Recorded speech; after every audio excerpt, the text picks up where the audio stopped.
Hello students, today we will do one numerical question.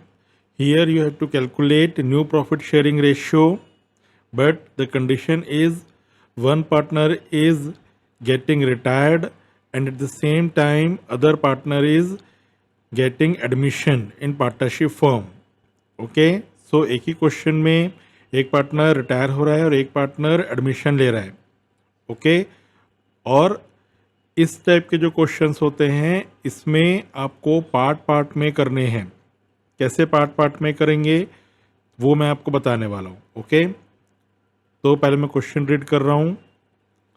A B and C are in partnership sharing profit and losses as 1/2, 3/10 and 1/5 respectively. B retires and his share is taken by A and C in the ratio of 2:1. Okay so old profit sharing ratio दिया हुआ है और B retire हो रहा है जिसका share A and सी लेंगे 2:1 ratio पे. ओके तो ये हो गया फर्स्ट पार्ट. यहाँ तक आपको रिटायरमेंट का करना है. Okay then thereafter D is admitted for 1/4 share of profit. Okay B तो चला गया, कौन कौन से पार्टनर बचे, ए एंड सी बचे. अब डी एडमिशन ले रहा है. ओके 1/4 शेयर ऑफ प्रॉफिट पे, half of which was given by A. Okay 1/4 का हाफ जो है ए देगा and the remaining share was taken equally from A and C. Okay फिर से इसमें ऑफ एंड फ्रॉम है, ये आपको ध्यान देना है. ओके सो ए जो है 2 बार अपने हिस्से का शेयर दे रहा है. ओके पहले तो हाफ दिया और बचे हुए को भी वो इक्वली दे रहा है. ओके तो फर्स्ट हम करेंगे रिटायरिंग पार्टनर का part. Okay okay so start करते हैं. First old profit sharing ratio.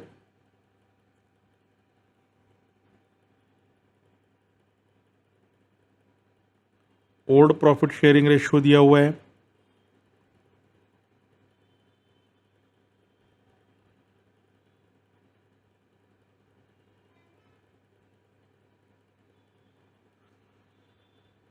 One by two to 3/10 to 1/5. Okay तो उसके एलसीएम को इक्वल कर लेंगे. ओके कैसे इक्वल करेंगे,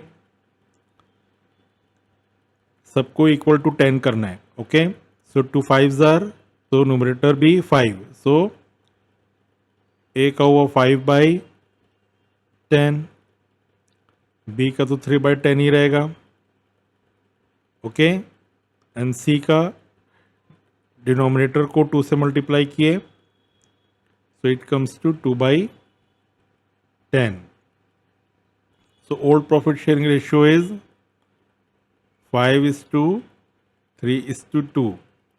ओके तो आपको ये कंसिडर करना है ओल्ड प्रॉफिट शेयरिंग रेशियो पे. तो जब भी रेशियो ऐसा दिया रहेगा, इस टाइप के रेशियोज दिए हैं, तो आपको फर्स्ट उसको कन्वर्ट कर लेना है इन इक्वल डिनोमिनेटर्स पे. ओके इक्वल एलसीएम पे उसे कन्वर्ट कर लेना है. तो ये आपको ध्यान देना है, ऐसे ही स्टार्ट नहीं कर देना है इसको. ओके तो फर्स्ट तो ये आपको ध्यान देना है. नाउ बी रिटायर्स, सो बी शेयर, बी का शेयर कितना है 3/10 अभी निकाला हमने. ओके और ये जो शेयर है ये कैसे लेंगे, ए एंड सी 2:1 पे. सो ए will take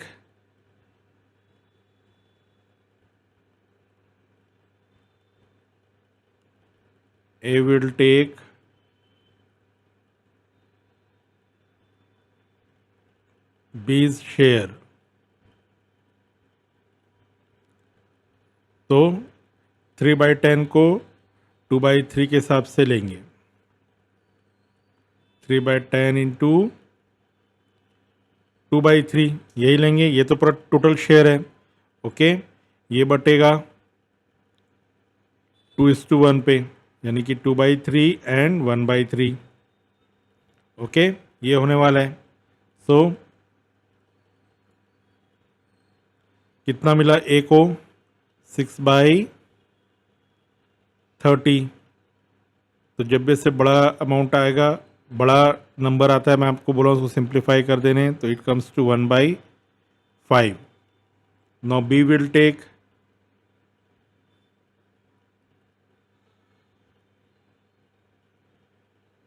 C. Okay, B is retiring partner. So C will take B's share.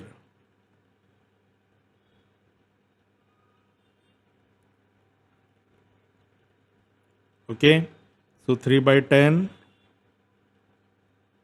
into 1/3 comes to 3/30 और 1/10. तो ये 10 है तो उसको भी 10 कर लेते हैं. ओके, एलसीएम हमेशा इक्वल रहना चाहिए. Comes to 2/10. Clear? So new ये जो रेशो है 2/10 और 1/10, तो ए का न्यू शेयर कितना हो गया? Therefore as new share. और रिटायरमेंट में पता है आपको चीज़ें ऐड हो जाती है क्योंकि उसको शेयर मिल रहा है अब. तो ए का पुराना शेयर कितना था? 5/10 से प्लस कर देंगे ये शेयर मिला उसको. ओके, 2/10 शेयर मिल रहा है उसको. भाई शेयर बढ़ेगा ना उसका. ठीक है, जो रिटायरिंग पार्टनर का शेयर मिल गया अब उसे, तो it comes to 7/10. Now B's new share.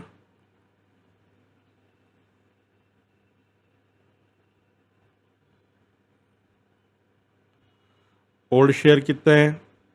Sorry, C is new share.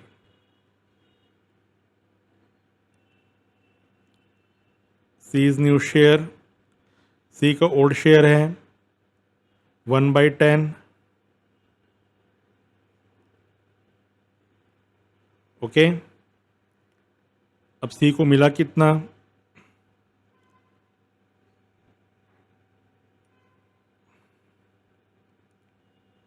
C is new share. Old share था सी का 2/10 और सी को मिला कितना? 1/10 बी का हिस्सा. Okay,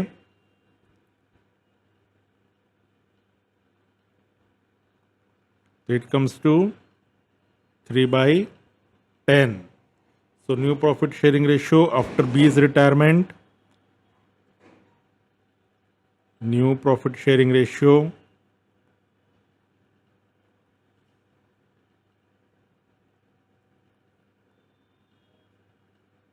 of A to C is 7:3. तो ये आपका आंसर हुआ. ओके, 7:3 अब इनका रेशो हुआ. अब यहीं से कंटिन्यू होगा. ओके, अब यहीं से कंटिन्यू करते हुए जाना है आपको नेक्स्ट टॉपिक पे जब डी एडमिशन लेगा. ओके, अब बी को भूल जाओ. ओके, बी को भूल जाओ. अब डी एडमिशन लेगा. Okay,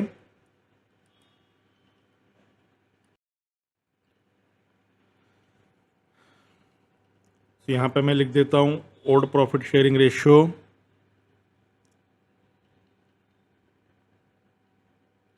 old profit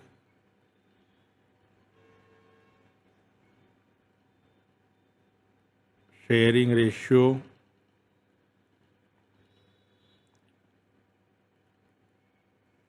A's to C's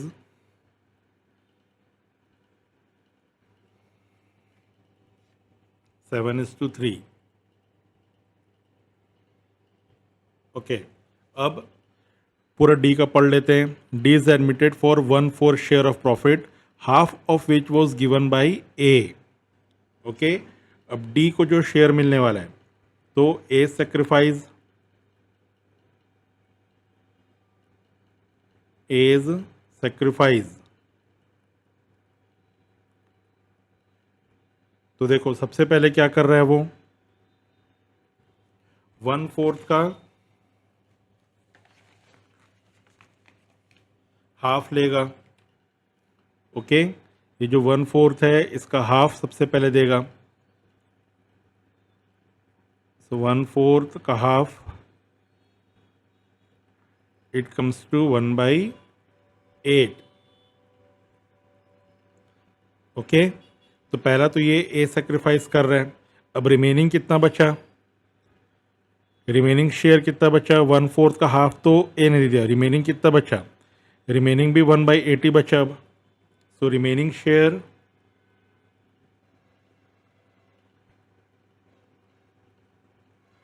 remaining share 1/8 को इक्वली अब ए एंड बी देंगे. ओके, तो इसका इक्वली मतलब हाफ करते जाएंगे. तो 1/16 ये ए भी देगा अपने हिस्से में से और बी भी देगा. Okay, clear,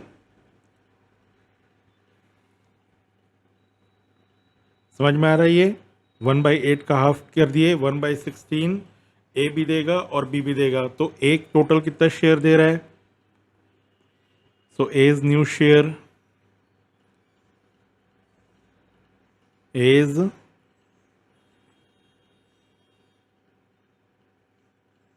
new share. देखो ए का पुराना शेयर था 7/10, इसमें से ये कितना दे रहा है, फर्स्ट तो हाफ दे दिया वो 1/8, फिर कितना दे रहा है 1/16. समझ में आए. क्वेश्चन में देखो ए जो है 2 बार अपने हिस्से में से दे रहा है, हाफ तो देगा एक ये पार्ट, और remaining was taken equally from A and C. Clear हो गया, तो इसलिए ये 2 बार ए में से माइनस हो रहा है. समझ में आ गया. तो ये 2 बार जो है ये ऐसा अमाउंट आया. अब इसको पूरा सॉल्व कर लो. ओके, ये सॉल्व करना तो आता ही है आप लोगों को, सब मैथ्स में सब स्ट्रॉन्ग हो. Okay, so it comes to 80, it's common factor, then 56 minus 10 minus 5. Okay, so A's new share comes to 41/80. अब ऐसे B's न्यू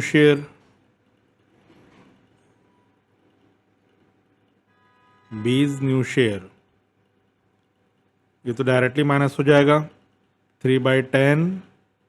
क्यों डायरेक्टली माइनस होगा, बिकॉज फ्रॉम है. ओके, तो 1/16 ही आएगा क्योंकि यही हाफ है 1/16. तो 3/10 माइनस 1/16.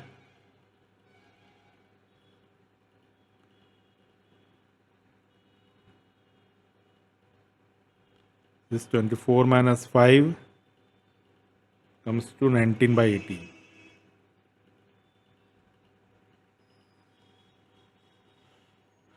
ओके, और डी के शेयर को भी इक्वल कर लेते हैं.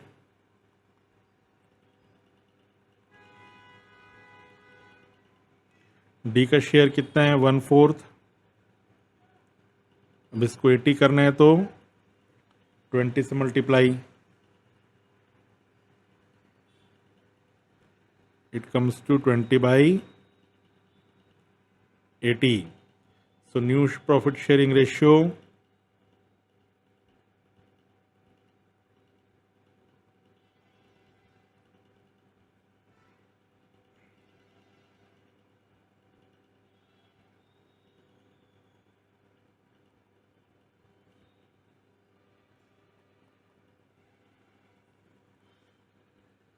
सॉरी मैं बार बार यहाँ पे बी लिख दे रहा हूँ, ये सी है. Okay, this is new share. तो A is two C is two D is 41 to 19 to 20. Okay, so ये आपका आंसर हो गया. तो ऐसे आपको 2 पार्ट में इसको कंप्लीट करना है. तो ऐसे क्वेश्चन देके घबराना नहीं है, स्टेप बाय स्टेप आराम से सॉल्व करो, ये सब सॉल्व हो जाते हैं. ओके, सो इजी क्वेश्चन है, मैथमेटिकली आपको अच्छे से इसको दिमाग लगा के सॉल्व करना है। क्लियर है, समझ में आ गया सब अच्छे से।